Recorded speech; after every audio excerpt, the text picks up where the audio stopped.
Bonjour, bonsoir, merci de votre fidélité. Tout d'abord sur Télésud, dans l'entretien du jour, eh bien, nous démarrons, mon invité, il s'agit de Nelson François Djadjer, qui est le président, attention, des Forces révolutionnaires pour la démocratie. Bonjour. Bonjour.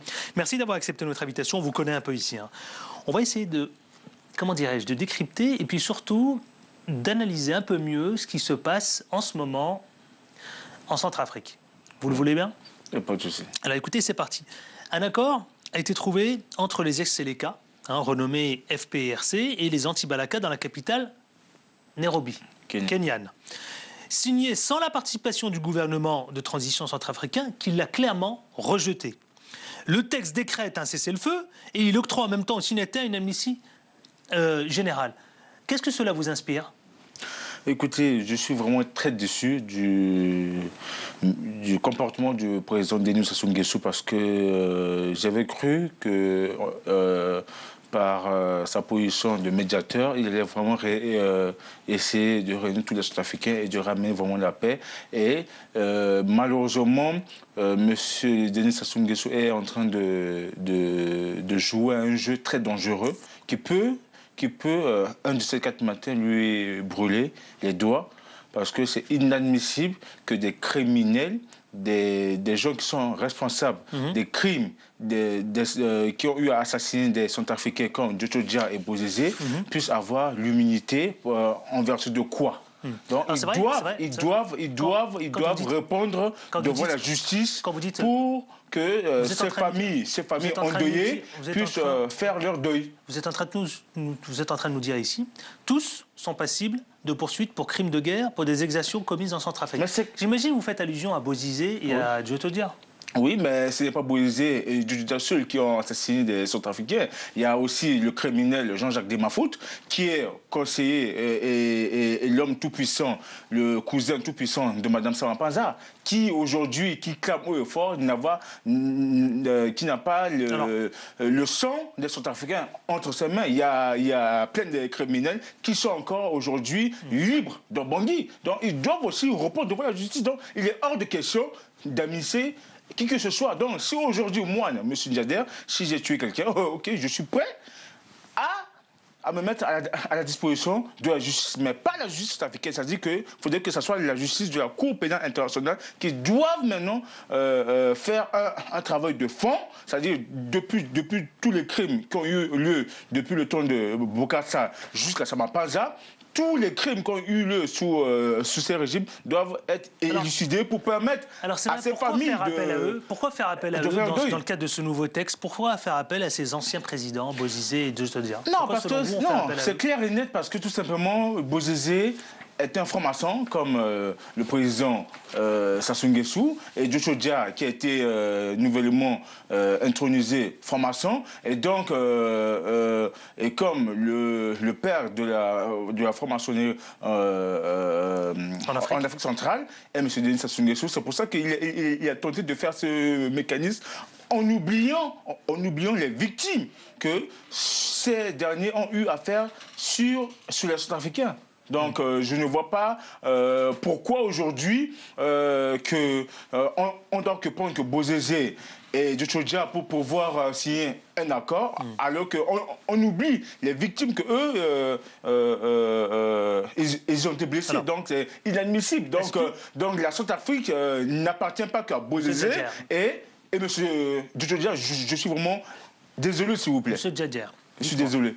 Alors, est-ce que vous pensez, selon vous, qu'il s'agit là d'un désaveu pour le gouvernement et plutôt, d'ailleurs, un désaveu concernant Catherine Samba Panza? Écoutez, Madame Samapanza, je l'ai toujours dit haut et fort, j'ai été le tout premier Sud-Africain à contester farouchement son élection à la tête de la République sud-africaine parce qu'elle n'a pas été élue démocratiquement par les Sud-Africains. Elle a été juste nommée par les autorités françaises pour pouvoir essayer d'apaiser la situation. Mais malheureusement, elle a prouvé aux yeux de la communauté internationale qu'elle est incapable. Donc, il est purement simplement que Madame Samapanza puisse démissionner parce que elle ne maintient plus la situation parce que Mme Samapanza est venue juste au pouvoir pour s'enrichir sur le dos des Centrafricains qui souffrent et qui n'ont pas accès aux soins, qui n'ont pas accès à l'éducation. Donc il est hors de question qu'elle continue à s'enrichir illicitement sur le dos de la population. Alors parlons-en justement. Les enlèvements, vous les avez suivis, se sont multipliés ces derniers jours en Centrafrique. Alors, il s'agirait d'Esseleka qui ont signé ces derniers enlèvements. Certains même d'ailleurs disent qu'il y a une implication indirecte de Catherine Samba Panza. Quel est votre sentiment? D'après mes services de renseignement à Bangui, parce que dernièrement j'ai fait une tournée en Afrique centrale et c'est à mon retour que j'ai appris la nouvelle et après tout de suite je me suis mis au parfum. Dans les informations qui m'ont été rapportées, c'est que Mme Samba Panza, comme elle sait que son temps est limité et donc elle cherche à gagner du temps. C'est-à-dire, elle ne veut pas que la paix puisse revenir en Centrafrique, elle veut que la situation soit toujours pourrie pour la permettre de s'accrocher encore au pouvoir, pour la permettre de voler le bien de l'État centrafricain, de voler les Centrafricains, de s'enrichir sur le dos des Centrafricains. C'est fort. Et donc, d'après... Non, écoutez, non, ce n'est pas une accusation, mais c'est la vérité que je dis. D'après les renseignements que j'ai appris, il paraît que Mme Samba Panza finance une partie des Seleka et finance une partie des Anti-Balaka à enlever les gens pour pouvoir faire croire que l'insécurité est encore grande chose à Bangui, pour faire voir que la situation n'est pas encore stable, pour la permettre de rester encore au pouvoir pour... Vous êtes en train de nous dire clairement, monsieur Diader, que c'est destiné à perturber les élections, mais oui, bien sûr, tout à fait, parce que Mme Samba Panza, elle ne veut pas, en aucun cas, elle n'est pas encore prête à organiser les élections présidentielles, parce que tout simplement, elle est entourée des gens qui ne veulent pas vraiment que la paix puisse revenir en Centrafrique, comme son cousin, éternel cousin et tout-puissant à Bangui, M. Demafoud. Et son entourage dans son cabinet et son entourage dans le gouvernement, ce sont des gens qui cherchent juste à s'enrichir. Mais au lieu de voir comment les Centrafricains souffrent, non, ce n'est pas le problème. Donc voilà, je pense que Mme Samba Panza, elle n'est pas prête pour organiser les élections présidentielles, s'il vous plaît. Alors, c'est quoi ça? Il n'y a plus raison d'être pour elle, d'être à la tête de la transition? Mais je l'ai toujours dit haut et fort, Mme Samba Panza n'a plus sa place. Écoutez, Mme Samba Panza, elle doit que purement et simplement démissionner et qu'on puisse maintenant refaire... C'est quoi, c'est une troisième transition qui s'impose là? On est obligé parce que nous avons reproché à Bozizé des détournements, des assassinats, des meurtres, des kidnappings, mais malheureusement encore, après que Bozizé est parti, Tutu est venu, la situation s'est encore empirée. Tutu a encore refait les mêmes erreurs que Bozizé. Mme Samba Panza, au lieu de venir faire mieux, elle fait encore les mêmes erreurs que ses prédécesseurs. Donc c'est inadmissible parce que la République centrafricaine n'est pas une vache à lait. Donc vraiment la Centrafrique doit vraiment revenir au Centrafrique. Regardez comment les gens souffrent sur le tarmac de l'aéroport Bangui. Regardez comment les gens souffrent dans les églises. Regardez comment les gens souffrent en province. C'est inadmissible. Et puis, cependant, Mme Samba Panza vole de l'argent dans de l'Angola, l'argent qui est destiné à la République centrafricaine que les partenaires internationaux donnent à la République centrafricaine. Mme Samba Panza ne fait que dilapider ses sous avec sa famille, avec ses parents et avec ses amis. Parce que, tout simplement, maintenant, à Bangui, c'est devenu une monnaie courante. Si tu veux entrer dans le gouvernement ou si tu veux faire partir de quelconque cabinet, tu dois être soit franc-maçon ou soit tu dois être Rotary Club ou Lions Club. Mais par contre, je ne suis pas contre les formations, je ne suis pas contre les Rotary, etc.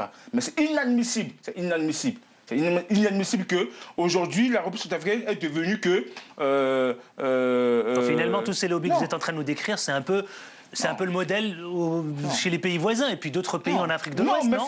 Mais c'est malheureux pour la Centrafrique. C'est vraiment malheureux pour la Centrafrique. Non, mais c'est pas propre à la Centrafrique, ces lobbies que vous êtes en train de nous citer. Non, mais ces lobbies que vous êtes en train de nous citer, c'est pas propre à la Centrafrique, monsieur Diader. Bien sûr, tout à fait. Les autres pays connaissent la même situation. Mais non, écoutez, je ne peux pas me permettre de parler des autres pays. Je parle de la situation que vivent mes frères centrafricains. Est-ce que vous regrettez le silence de la communauté internationale? C'est malheureux. C'est malheureux. C'est malheureux. Et vraiment, je le dis malheureux avec un grand M, parce que les autorités françaises, en qui j'avais confiance, et je pensais qu'ils allaient vraiment nous aider à redresser le pays, mais c'est malheureux que la Centrafrique est abandonnée à elle-même Et nous n'avons pas le choix, nous, Sud-Africains, nous sommes obligés de nous serrer les coudes pour essayer au moins de redresser et de rattraper le temps perdu. Alors quand je vous écoute attentivement, M. Ntadjer, c'est que j'ai le sentiment, moi quand même, que la résolution du chaos, là, centrafricain, n'est visiblement pas pour demain, si j'ai bien compris. Ah oui, bien sûr. Bien sûr, donc vous-même, vous avez vu de votre propre yeux que, d'une part, il y a certains Sud-Africains qui veulent la paix, mais d'une part, il y en a certains qui ne veulent pas la paix. Parce que déjà, d'après les informations que j'ai apprises, depuis le Kenya, Bozizé qui tire la ficelle avec les anti-Balaka, de notre côté qui tire la ficelle avec les Séléka. Maintenant, Sama Panza qui a récupéré des petits voyous pour les financer, pour pouvoir kidnapper les gens. Donc aujourd'hui, il ne faudrait pas que Manassa Mpanza et le gouvernement font croire à la communauté internationale que non, ce sont que les éléments incontrôlés. Non, ce sont des gens financés par Mme Catherine Samapanza. Enfin, et je sais de quoi je parle. On approche au terme de cet entretien. Monsieur Nelson François Ntadjer, dites-moi, les violences meurtrières entre les différentes communautés se poursuivent. Comment, selon vous, il faut résoudre tout cela?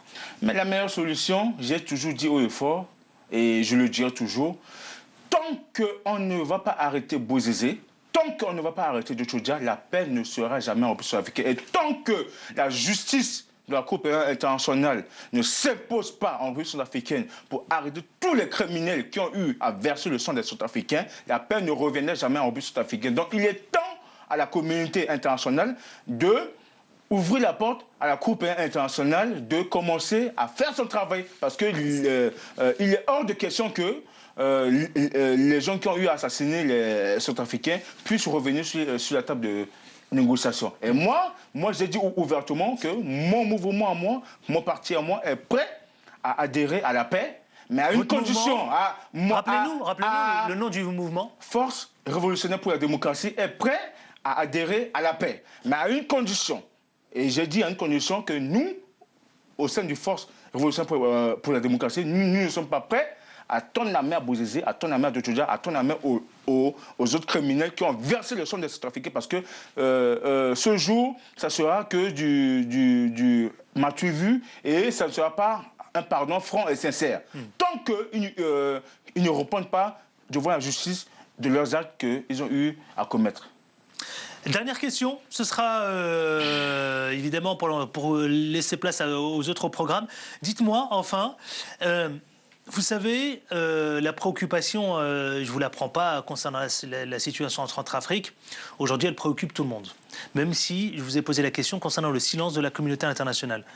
Dans les prochains jours, est-ce que vous allez entreprendre des démarches pour essayer, voilà, de produire en tous les cas un projet pour la situation en Centrafrique? Écoutez, comme vous le savez, il y a beaucoup des gens qui ne veulent pas travailler pour la République centrafricaine et qui attendent juste pour copier sur les autres. Mais ce que sur la Centrafrique est mon pays, je suis centrafricain. Mon père m'a toujours appris à mener une politique